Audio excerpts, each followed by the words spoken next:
məni dostum, sənə deyəcək sözüm var. Dinlə məni dostum, ürəyimdə dərdim var. Mən birini çox sevdim, uğrunda ölərdim. Nə desə başım üstə, gözüm üstə deyərdim. Oysa vəfasız çıxdı, bir başqa yar seçdi. O məni tənha qoydu, o məni tərk etdi. Ona dedim ki dostum, getmə gözümdən uzağa. Ona dedim ki dostum, mən varam arxanda. O məni heç dinləmədi, o məni heç sevmədi. Nə dedimsə ona boş oldu mənim, qədrimi bilmədi. O məni heç dinləmədi, o məni heç sevmədi.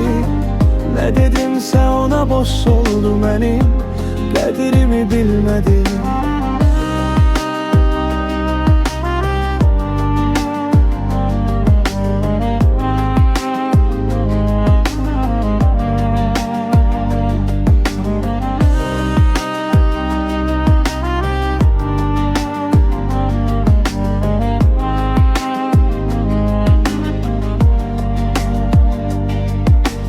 Otur içək dostum, bəlkə dərdim azalar.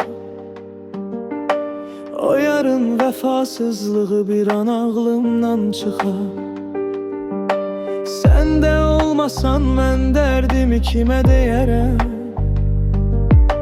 Sən də olmasan bu dərddən inan kimə nələrəm? Gedən geçsin dostum, yolu açıq olsun. Mənə həsrət intizar, mənə ayrılıq qalsın. Ona dedim ki dostum, getmə gözümdən uzağa. Ona dedim ki dostum, mən varam arxanda. O məni heç dinləmədi, o məni heç sevmədi. Nə dedimsə ona boş oldu mənim, qədrimi bilmədi. O məni heç dinləmədi, o məni heç sevmədi. Nə dedimsə ona boş oldu mənim, qədrimi bilmədi.